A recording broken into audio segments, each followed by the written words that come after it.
You're inside the press box. Christian FM Sports presents Inside the Press Box, where we discuss all sports from our favorite high school team to college and pro. Here's your hosts, Paul Tipton and Gary Paris. Hey, Vero Nation. Thanks for joining us inside the press box as Vero Beach wrapped up its regular season against Lake City, Columbia last Friday with a score of 31-10. Paul Tipton along with Gary Paris in the box. And Gary, Vero Beach needed a win, a bounce-back win after losing to Treasure Coast and not earning that district title. Playoff, not necessarily playoff implications, but seeding in the playoffs were on the line for Vero Beach, and they came out, looked pretty good. Yeah, it was a must win for Vero Beach because they did not want to go into the playoffs limping into the playoffs. True. And the Treasure Coast game, it tells you right there, Paul, how well a coaching staff can do to get his team from one game to the next game to get them ready. Yeah. Treasure Coast came down winning Lake City came down winning 4 straight games in a row. They changed their quarterback situation, and they brought in another quarterback, and he's been on fire. They've won 4 straight games. They're in the playoffs themselves in their region, and so it's exciting to have that kind of a game to finish the season. And I think Vero Beach went out and did exactly what it needed to do. I mean, it won the game.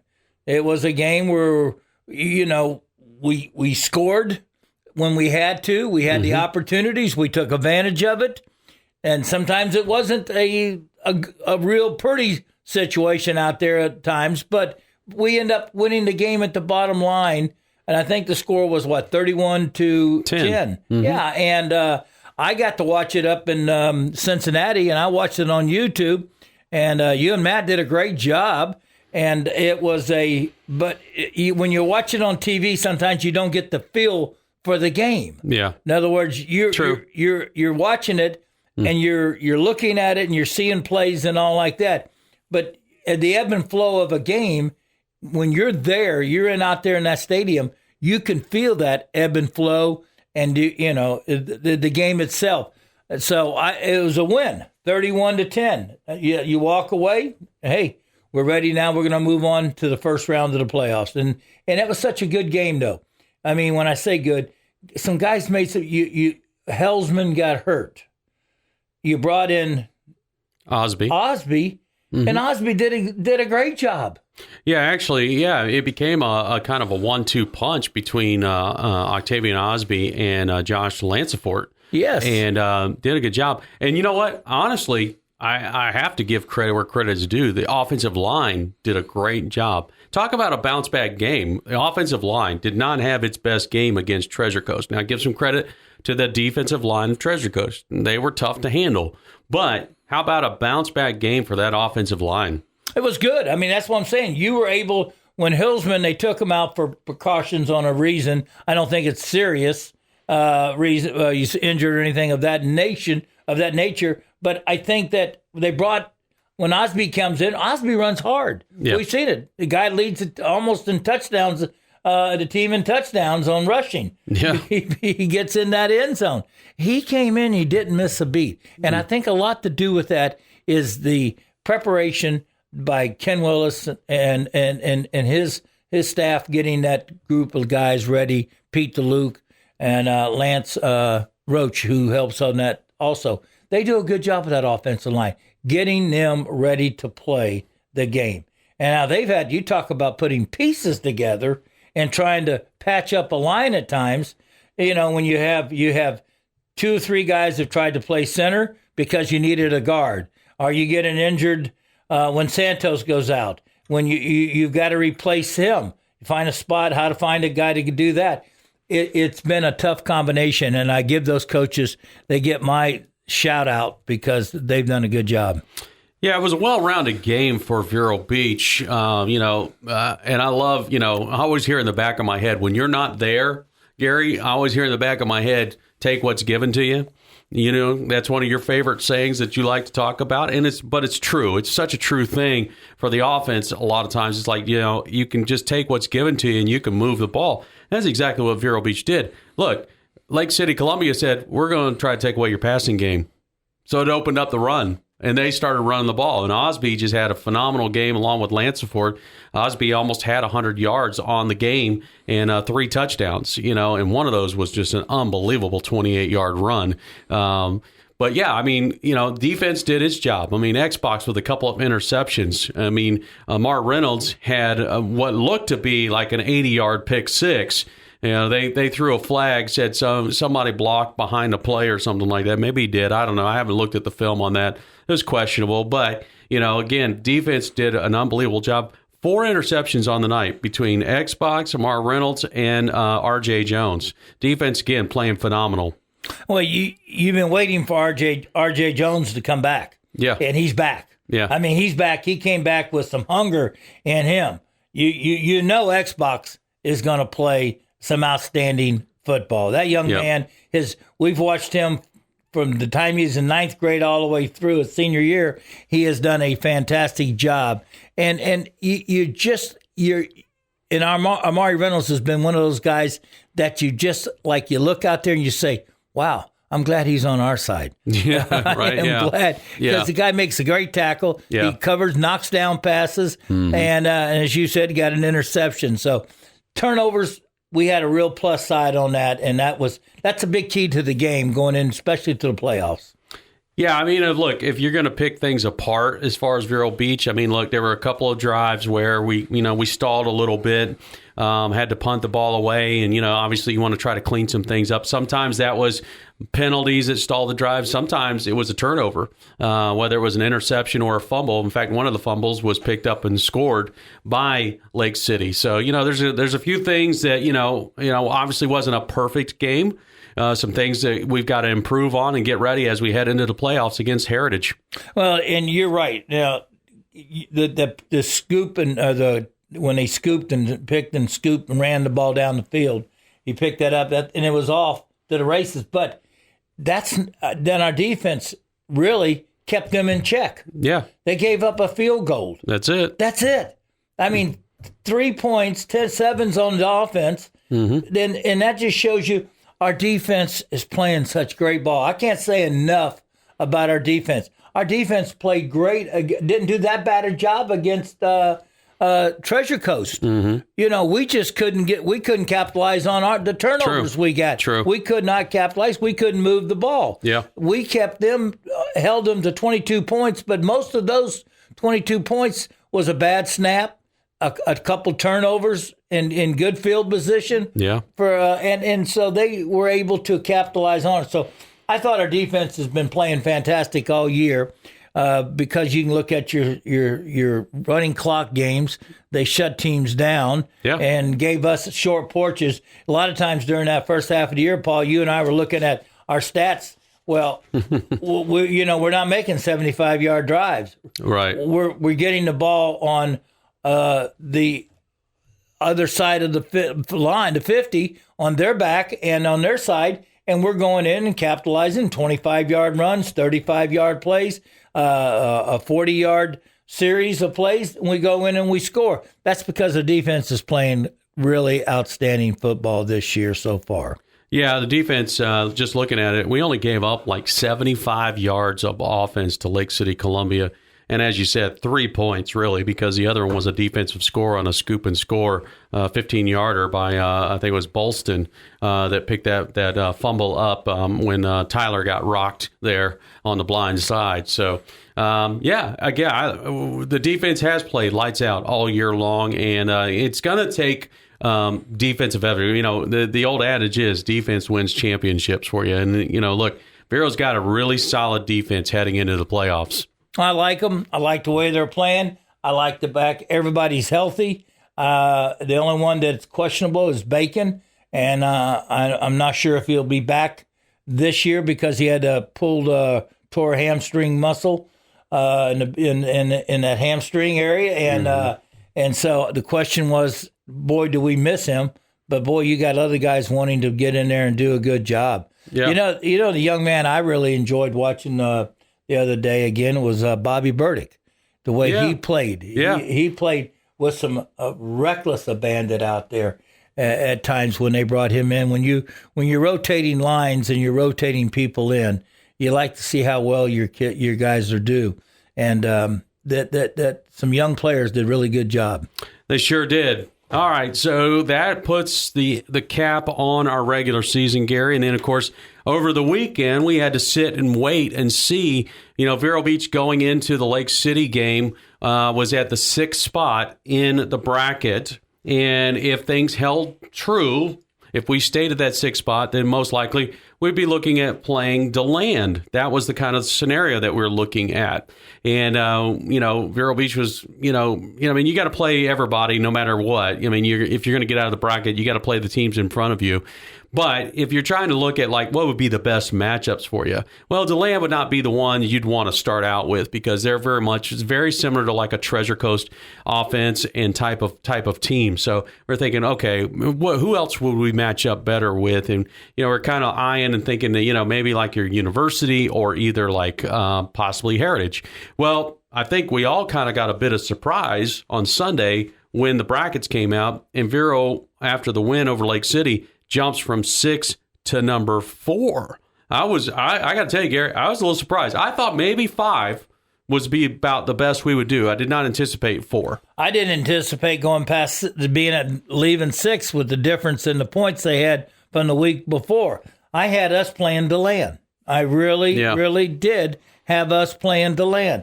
And when it finally came out and everything was posted, I was like, whoa, we went to 4th? Yeah. 4th, and I went, wow. Yeah. That means that big game with that Columbia and some of our teams must have lost that were on our that some of our must have won must have won instead of losing, right? And that boosted us up. Well, yeah, perfect example is Centennial got their first win. Exactly so, right. Thanks guys, appreciate it. It helped. And again, Wellington got their second win. True. And so you get a little help from those guys down there. Those little wins help, and it's unbelievable. That just that little bit, but I was totally surprised. Heritage, that's the same team we played in the spring, so we won that game. It was that's the same program that we played in the spring. Yeah, that's the same program, Heritage. Yeah. So don't look at it like that. That game was a modified spring game where we didn't have kickoffs. You could kick a field goal, but you couldn't rush or you couldn't block. You could kick an extra point, but you couldn't rush or block on that. Right. If we punted the ball, there was no returns. It was like where you caught the ball, that's where the ball was going to be played on the punt. And so you have to look at it like that. We were ahead of 13 to 10 at one time, and then they had the last, so they gave us another possession. Yeah. If I'm not, correct me if I'm Sounds right. Yeah. Remember, they gave us that extra possession, and we went down and scored. Yep. And it ended up being a 19-7. Sounds about right. Yeah. 19 to either 7 or 10 type 10. Something like that. Yeah. Game. And but you can't look at that game and say, okay, wow, we won that. We should beat them this time. It's a whole, you got from spring through the summer. Totally different. Look, even Vero Beach is a whole different team. Exactly. The guys that we had on roster at spring, there were a few additions that happened after that spring game. So, yeah, I mean, Heritage has got to do the same thing. They got to look at Vero Beach and go, yeah, that's not the same team that we played in the spring. But, yeah, I mean, look, Heritage has done well this year. They're 9-1. I mean, this is not a team that just like squeaked its way in. This is a team that won. Now, how did they drop, down to, the 5th spot? Well, a little bit of that just has to do with their opponents' records. That's it. I mean, now they've done a good job. They've beat the teams that they were supposed to beat. The only team that they lost to had a winning record, so it wasn't like they lost to some chump. Yeah, and they were district champs. Right. I mean, they won the district. Right. That's why we're traveling to their stadium to play the game because they won the district. We're on the road. Yeah. And so it's a team that scares me. And the reason why is that you don't have, you get those flashbacks to last spring. You go back, if you look at that film, man, it's not the same. You got to look at their work of winning it this year, how they won. The way they worked to get the field, the way they with their defense and their offense. You've got to understand this is a much better team. And again, I have some questions about our team. True. I'm not sure how good we really are because we get asked that a lot, Gary. Yeah, I do. I know you do too. Yeah, I get asked all the time. Well, how good is Vero Beach? And I honestly, I look at them and I say, I'm not sure. And I'm not sure. And that's not a good answer because I know it's not the answer you want to hear. But I'm not sure. I said our defense has played probably way above than what I thought they would be able to do in the beginning. Mm-hmm. They've been the most consistent part of our program during the year. Yeah. I mean, they got beat up by Seminole. So has everybody else that's played Seminole. The game with us against Treasure Coast wasn't all defensive problems. We had turnovers. We had opportunities that we didn't capitalize. Defense gave us some real short porches, and we did not take advantage of it. Yeah. And we kicked a field goal instead of being able to get a touchdown. So this team coming into this game. And again, this is nothing against Coach Jay and his staff. I mean, I'm not trying to pick on anybody at all when I say I'm not sure how good we are. When I say that is that I don't know that we've played our best game yet. I don't think we have. I certainly hope not. I really, and I keep thinking we got that best game yet to play because I look out there and I see the talent on that field. And it hasn't come together. It's not like 11 guys have come together as a unit yet. It's like you've got 3 offensive linemen doing a good job on one play and 2 miss their blocks. Yeah, that destroys the play. Or if you got 4 offensive linemen and one guy misses his block assignment and that's a blitz or something, and then you lose your play right there. Yeah. Or you get a receiver.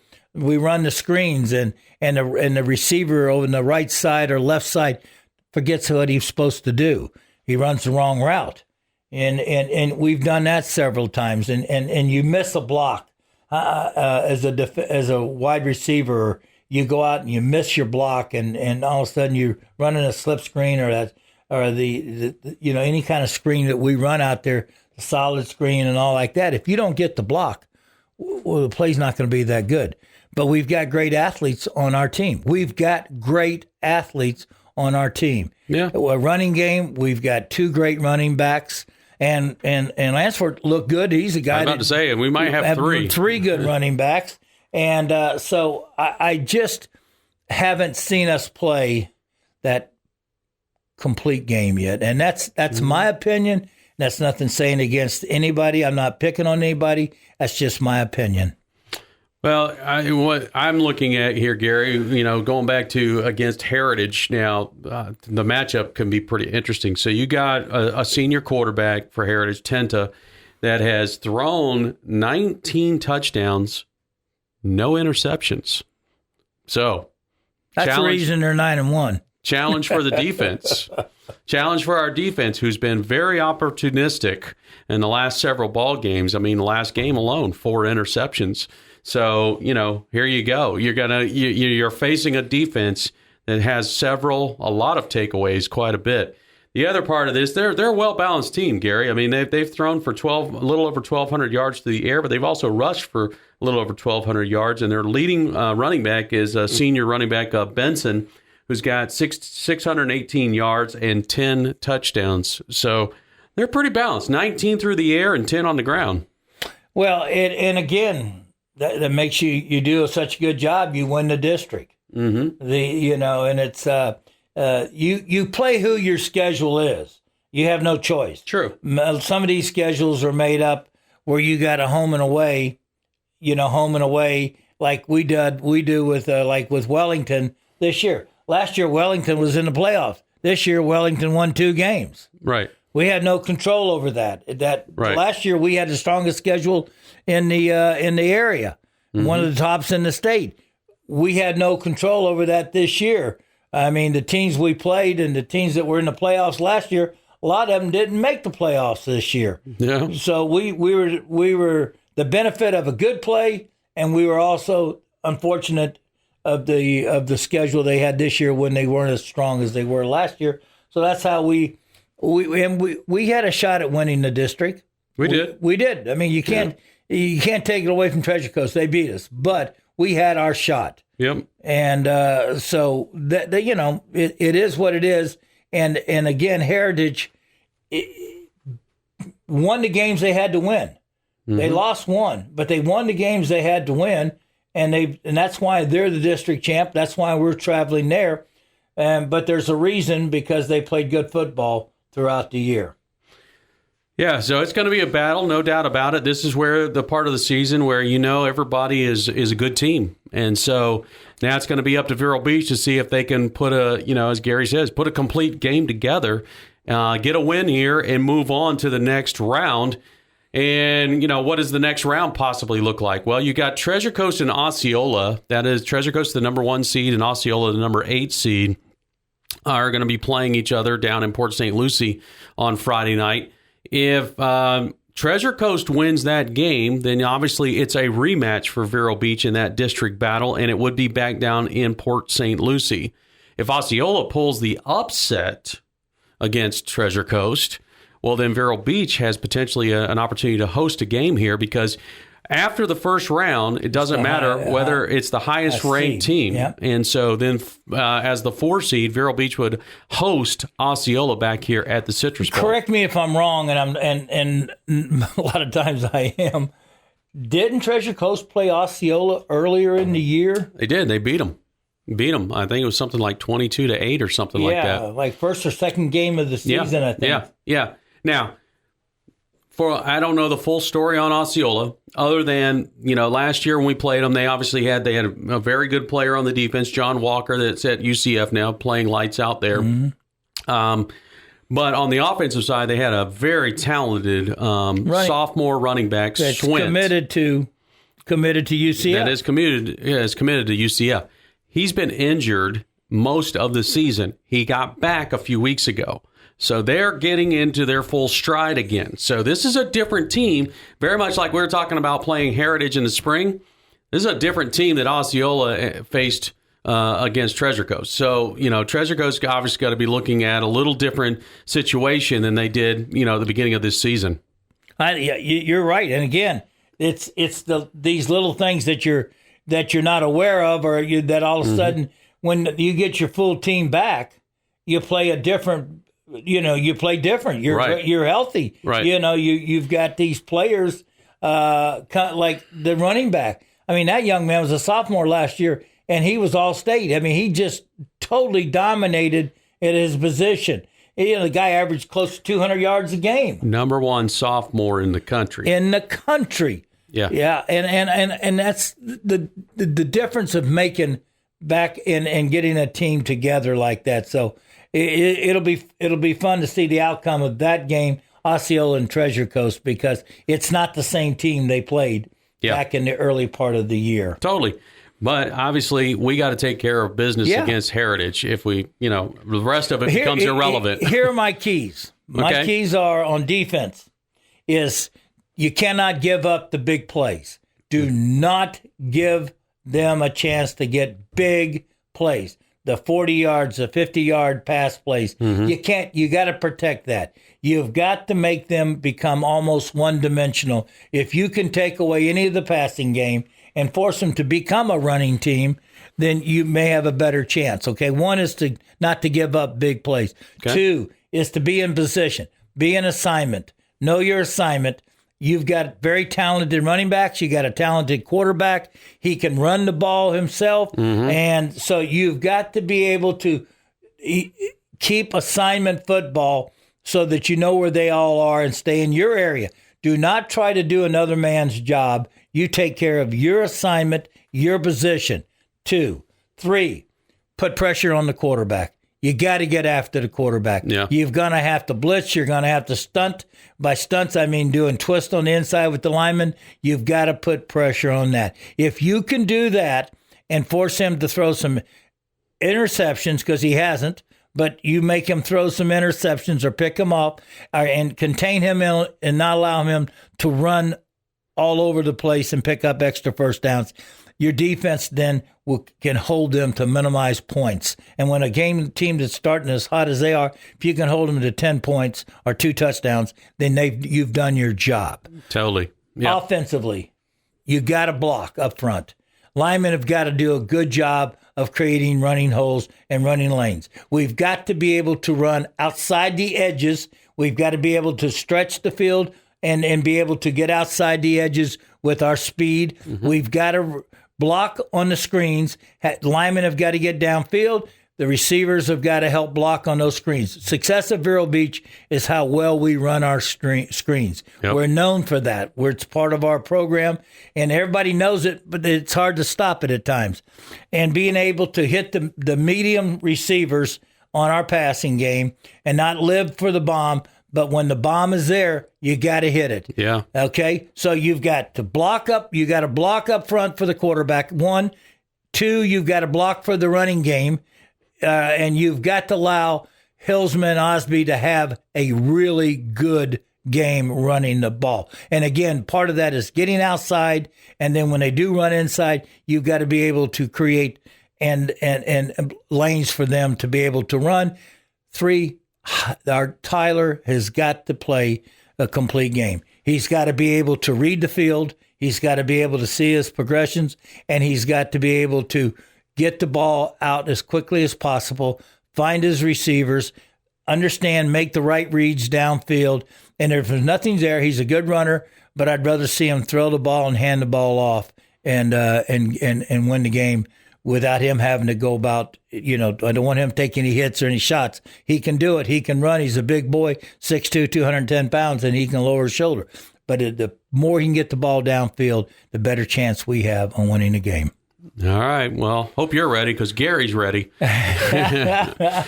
There you go, folks. Heritage in Vero Beach, Friday night. Kickoff is at 7:30 now. So now that we're in the playoffs, we're going a half hour later now. That's the state rule that they do. So we're going to work on our coverage, and when we're going to start, we'll give you an update on that. We're trying to figure all that out right now. It may be 6, it may be 6:30 when we get started with things, but we'll get you set with countdown to kickoff, and then get this game underway in Palm Bay. Looking forward to it. If you want to go to the game, you can. I think it's gofan.com is where you can find tickets to buy for the state game. Is their stadium on campus? I think so. Okay, because I was trying to find that out too. I don't know that 100% right now, but I believe so. Yeah. So, but we'll figure all that out, and we'll get our GPS locked in and ready to go. All right, Gary Parrish, Paul Tipton inside the press box. Thanks for joining us. As always, go Indians. Thanks for joining us inside the press box. For more, go to ChristianFM.com.